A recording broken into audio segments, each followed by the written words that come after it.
Good evening, welcome to my live Facebook Live. Dito tayo ngayon sa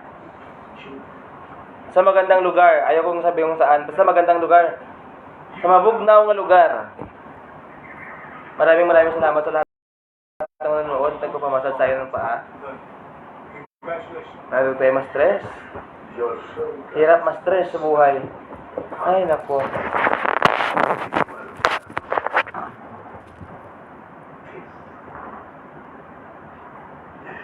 And that you are a worthy substitute to your weaknesses.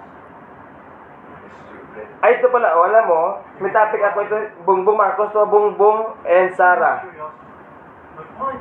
Mahal na Pangulong Bongbong Marcos to, dito pa rin, tapos sa eleksyon, dito ka pa rin sa aking kamay, oh. Mahal kasi namin, kayang Pangulo namin. At si Inday Sara Duterte, yung ating pangalawang Pangulo. Alam mo yun, hindi talaga ako makamove on sa mga nagrarally, ano. Hindi naman kita kinikritics, no? May opinion na ako bilang Pilipino. Press freedom daw, ito, gawin nyo. Hindi ko malaman bakit yung mga taga Pinas dyan na iba nagrarally dahil daw ibabalik yung ROTC at CET. Naranasan nyo ba yon? Yung ROTC before? Alam mo, naranasan ko yung ROTC na yan at saka CET na yan. Ang ganda, maraming matutunan na disiplina doon. Kaya, ba't kayo magrarally? Tapos, magpasalamat kayo na ibinabalik yan. Yung ROTC na yan. Yung CET na yan, citizen. Ano yung A? Citizen Army Training. Yan.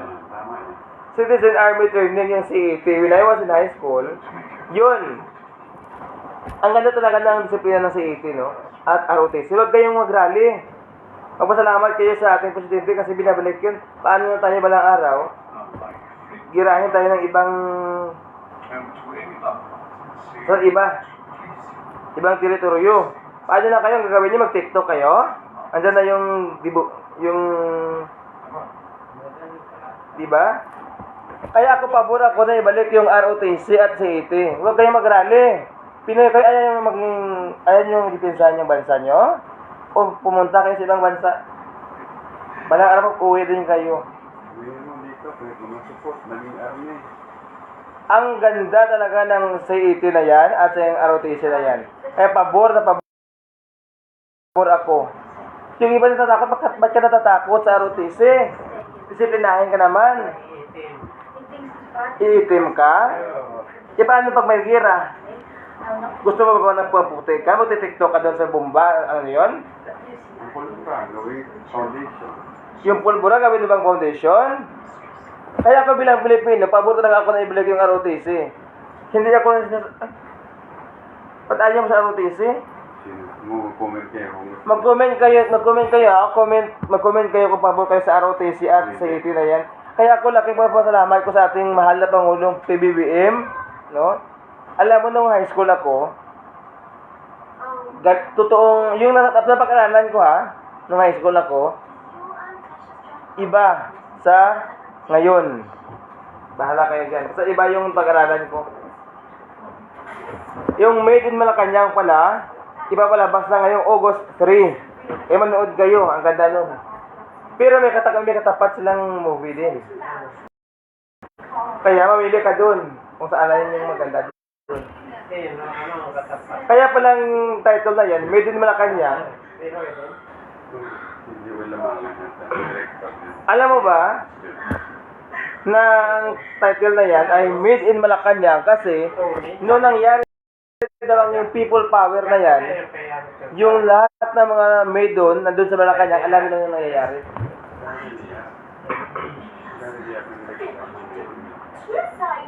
Ano naman ang ano? Ganda niya kuya, manood tayo ng Made in Malacanang. Dito tayo Sa Pinas pa yun. Dito, tayo meron. Meron, manood tayo ng ganda niya. Tayo, Kaya manood kayo ng Made in Malacanang. Ako doon manood kami. Nanood kami. Spelling ng maid. Baka maid. MAID, katulong. Kasi, ayun ang title niya kasi, nung nangyaring People Power 1986, alam mo pa yan? Yung mga katulong doon sa loob ng Malacanang, alam nilang nangyayari sa loob. Sila yung buhay na saksi. Hanggang ngayon. Hanggang ngayon. Alam mo kuya, nung sa Manila ako, libre yung nilibre pa ng Duterte yung sakay ng train at saka bus. Biruin mo, may libre ka ng 3 buwan. Ngayon, in-extend ni PBB Bata, nasa ano na? Dito may EDSA. Kabila na nagiinuman. Hindi buong bansa. May EDSA. Wala nangyari sa isang Why you're as fresh as a spring rain. Libre ha? Biro ito, libre. nagalit. Buong bansa nagalit.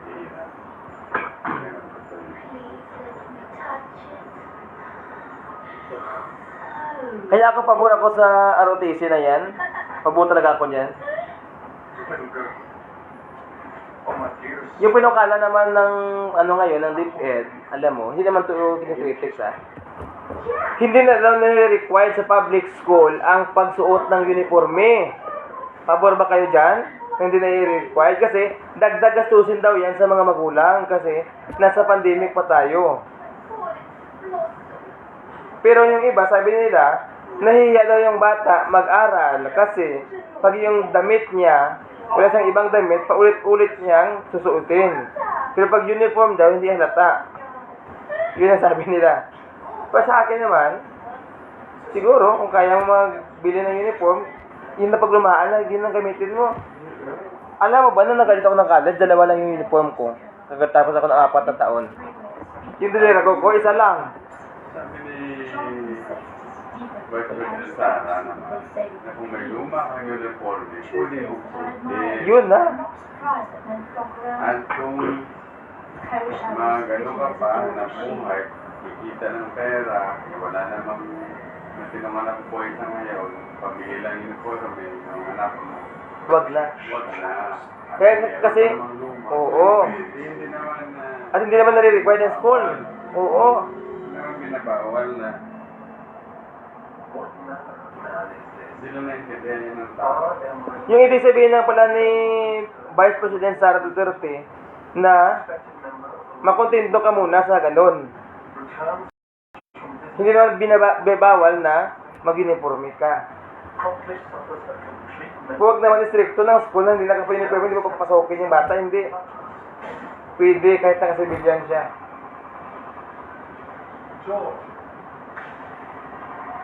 Kaya ako pabor ako dyan sa RTC na yan. Sa mga uniform na yan. Sa 80 na yan. Ano pa mga Aray! ano pa mga positive? Aray!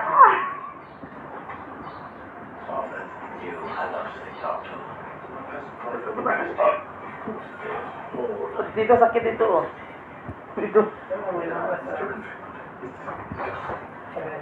Napapamassage ako eh. Saan naman dito?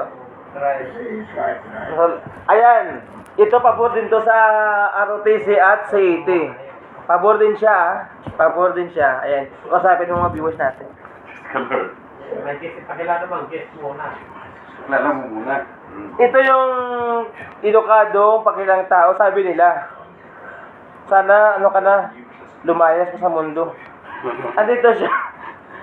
Ano masasabi mo? Masasabi ko sa kanya, mabait, pero pakitang tao. Edukadong pakitang tao. Ito siya Rense Galopo, ayan. Sabihin mo siya, masagot. Interviewin mo ako. O dyan ka.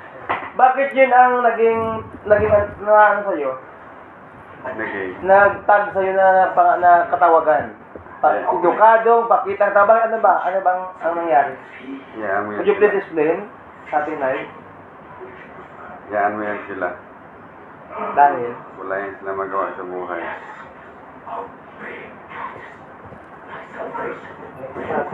Next topic natin.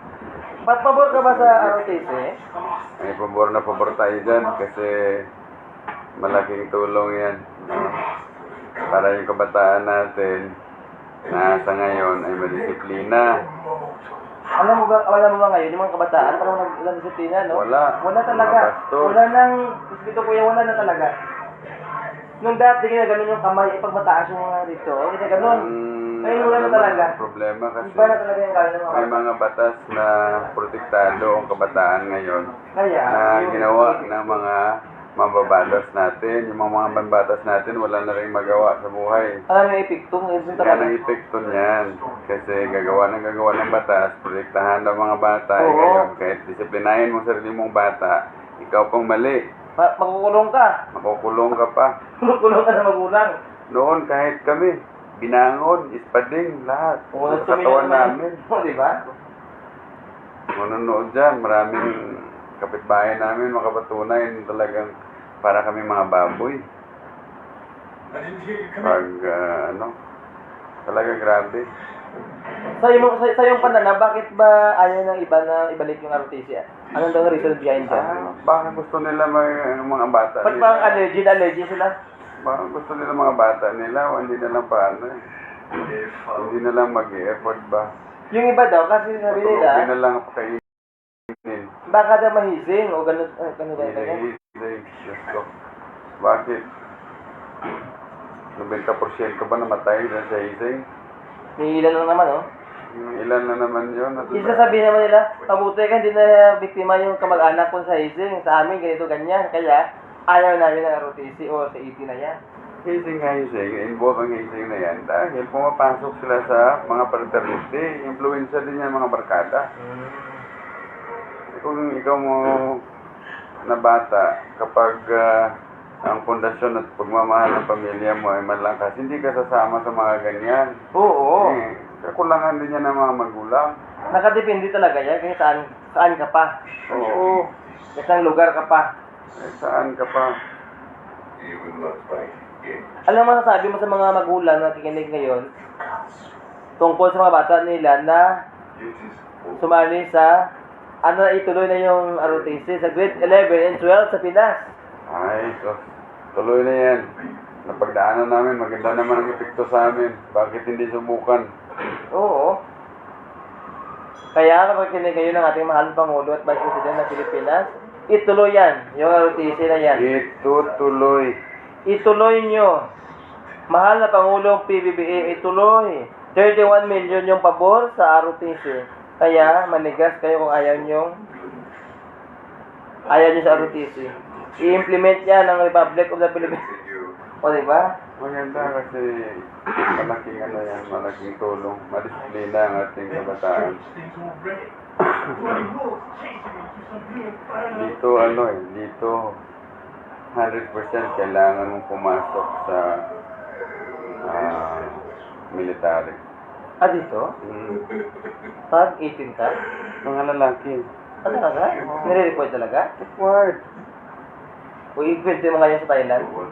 Yung kanila? May mga bata, Mas maganda. pag mayroon na silang ata, parang may drawlat ata, pag na yung pangalan mo, talagang kailangan mo ituloy-tuloy yan. Hindi ka pwedeng mag-hindi. Mga bata namin halos lahat, kasi mga lalaki halos. Mas maganda. Yan sila. Ang tinatawag sa Thai ay Rodo. Pero Rodo yan sila. Saturday, Sunday, ang equivalent ng Rodo is daw 4th year high school, At sinitrain sila? 4th year and 3rd year ata nila. Ganun. Maganda na. Oo, 2 years sila nag-training. Maganda na. Oo. Ang maganda naman dito sa Thailand kasi wala masyadong kontra gobyerno. Oo, disiplinado sila, no? Pilipinas kasi wala tayong NPA. May kulahan, may greenat, Kadami. may mga Muslim extremist, ano pa. Dito wala. Kaya ang mga trabaho ng mga army dito ay ang pagpapaganda ng mga kalsada. Ang galing talaga nila. Nagla-landscape sila ng kalsada. Kung may mga baha, Yan. Kasi walang ambos-ambos dito eh. Walang ambos-ambos dito. Temple nila. NPA. Walang... Punta ka sa temple nila. Simple lang. Walang ambos-ambos. Walang ganyan sa Thailand. Kaya mas mainam sana na puksain yung mga kontra-gobyerno. Yung mga NPA dapat linisin na to.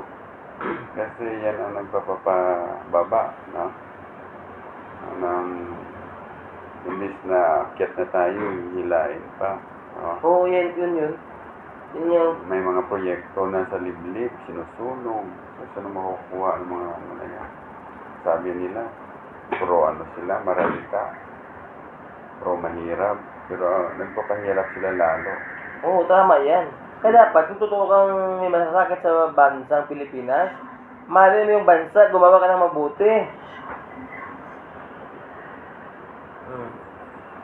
Meron tayong reviewers. Sino yan?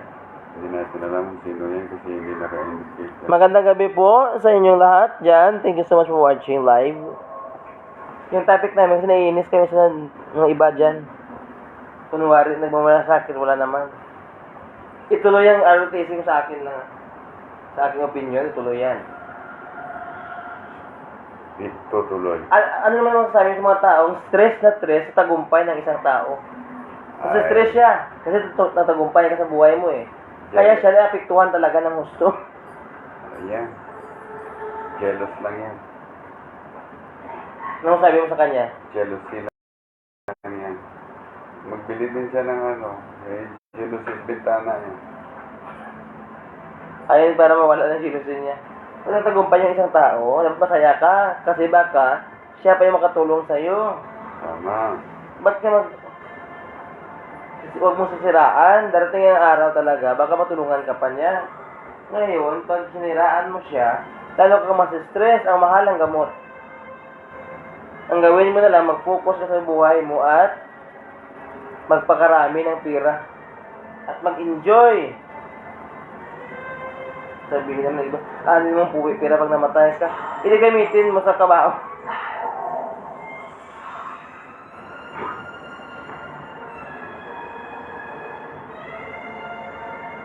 Ito ka delikado daw. Aswang. Aswang na. Aragul. Ito delikado daw.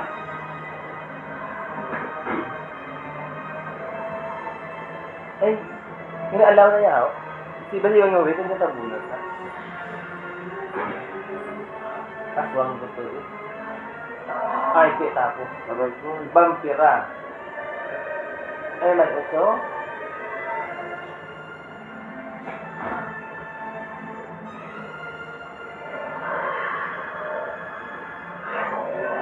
Ay, patayin ko rin.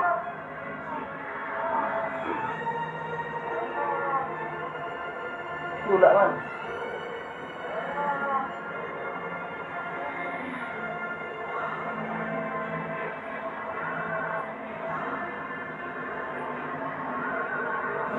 Ay, ito.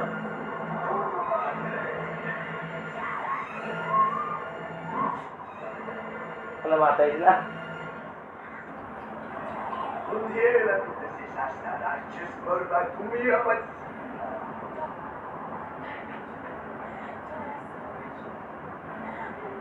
Luya Siye Kosibes. Siyosibes. Ano lagi? Lagi, no?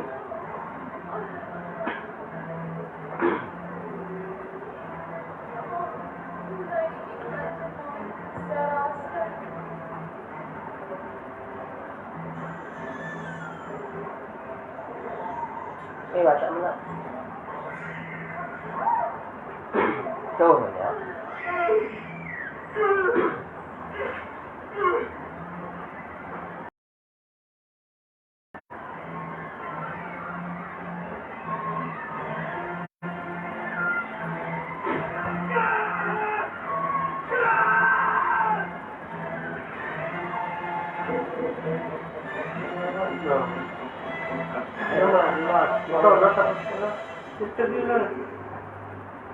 Viewers tayo. Hello, mga viewers natin. Happy... Here's 1 million viewers. all is well here. Hindi ba kami namonetize? Oy, mabayad ka na ng ano. Mabayad kasi, no? Babayaran mo yung I can say ano no nun, para magsasahod sa YouTube. Never paid. Damihan mo yung subscribers mo dapat sa 10,000 plus. Pinabayaran niya minsan. Oo. Yung 1,000 nato sa 1,500, no? 3,000 na yan. Subscribers, dami yung subscribers. Dami yung subscribers sa akin. Akin 1,000. Ano pa?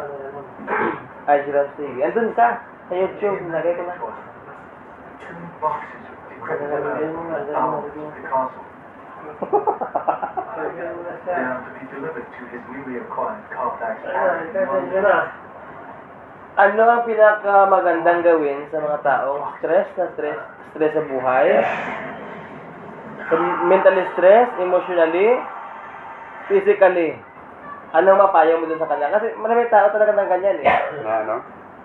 Stress sila sa kanilang buhay. Ano masasabi mo? Stress na sa kanilang buhay? Sa kanilang buhay at sa buhay ng iba.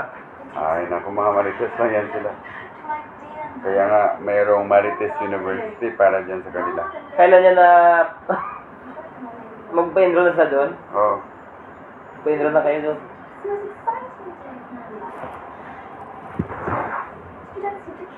Wait. Pag ito, hindi ano.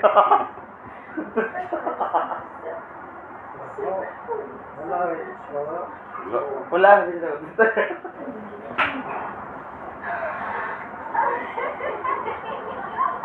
Sige na.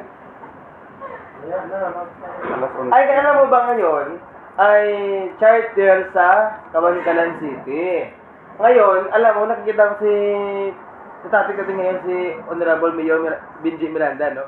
Nagipagsilpihan siya sa mga tao. Kaya yung mga tao doon, parang hindi na nahihiya, hindi na ilang sa kanya, kahit siya yung ama ng ng city natin.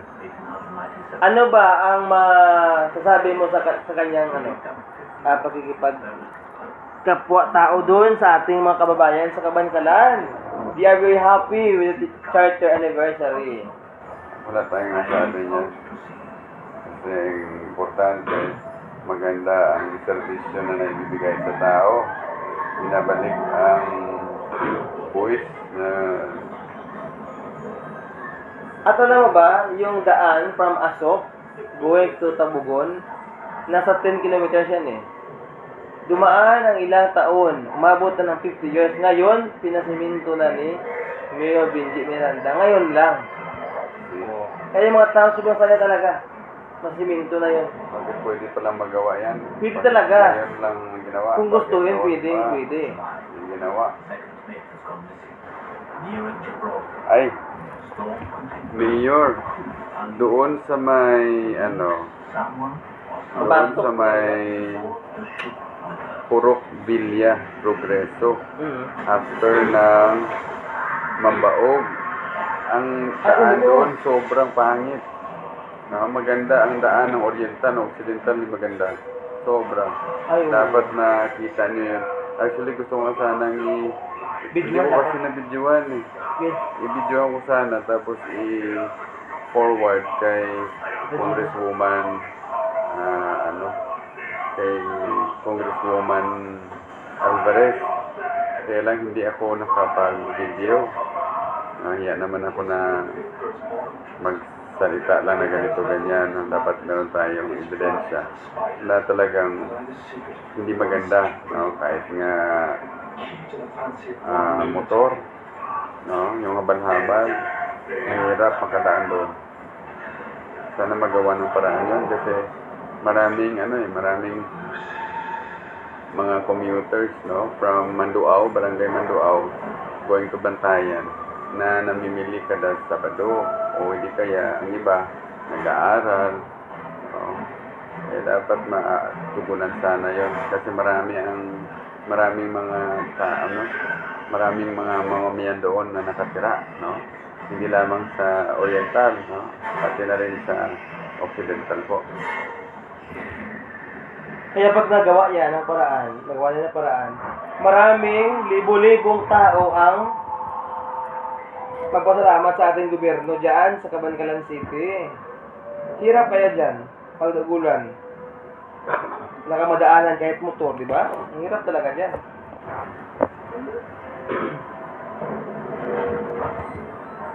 Ganda na pagkakuha ng video. Ang galing, no?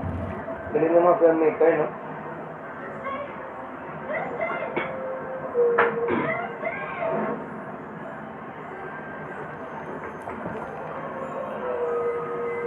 Awidan.